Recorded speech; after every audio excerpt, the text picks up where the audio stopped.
West to energy সারা বাংলাদেশে 3টি city কর্পোরেশনে already agreement হয়েছে।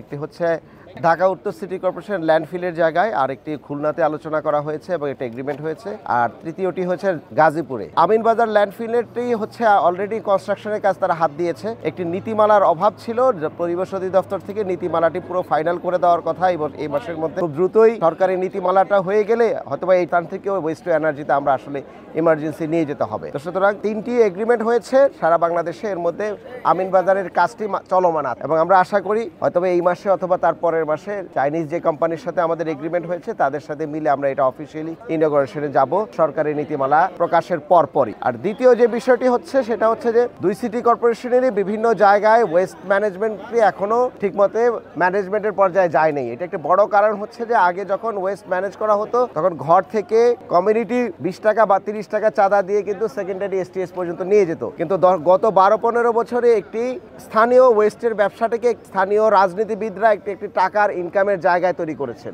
এবং যে কারণে আমরা লক্ষ্য করি এটা নিয়ে একটা বড় রাজনীতি হয় এবং খুব প্রেশার গ্রুপ তৈরি হয়েছে। উত্তর সিটি কর্পোরেশনের পক্ষ থেকে আমরা এটা আর্মির সাথে কথা বলছি সেনা কল্যাণ এটা দায়িত্ব নিতে পারেন কিনা, এবং দক্ষিণ সিটি কর্পোরেশনের সাথেও আমরা বসবো। আমরা এটাকে একটি অনলাইন মনিটরিং এর মধ্যে আমরা নিব 2 সিটি কর্পোরেশন, এবং অনলাইন মনিটরিং এর সাথে সাথে এটাকে আমরা কিভাবে আরো ডিসিপ্লিনে আনা যায় সেই কাজটি আমরা করব। এর সাথে সাথে ঢাকা শহরের কিছু কমিউনিটি আছে, কিছু সোসাইটি আছে যারা অলরেডি কাজ করে, যেমন গুলশান সোসাইটি আছে, ইকবাল রোডের সোসাইটি আছে, এদের সাথে আমরা অলরেডি পাইলট ভিত্তিতে কিছু waste to energy at source সেগ্রিগেশনটা আমরা করতে পারি কিনা সেটা আমরা করছি। যত জায়গা থেকে ময়লা এবং ধুলা উড়ে প্রত্যেকটি জায়গায় আমাদের উপদেষ্টা মহোদয় সৈয়দ রিজওয়ান হাসান, আমি এবং আমাদের যারা টিম আছে দেখে যেখানে যেখানে ধুলা উড়ে সেই জায়গায় কিভাবে আমরা ধুলা নিবারণ করতে পারি, টপ সয়েলটাকে আমরা কিভাবে কাভারেজ করব, কোথায় আরসিসি করব, কোথাও আমরা গ্রিন কাভারেজ করব, এই পুরো ম্যাপিংটা আজকে আমরা সারাদিন ব্যাপী করব। করে যেহেতু বর্ষার সামনে আছে এই বর্ষাকে আমরা অ্যাডভান্টেজ নিয়ে আমরা ঢাকার বায়ু দূষণ এবং ঢাকার ময়লার যে দূষণগুলো আছে সেগুলো আমরা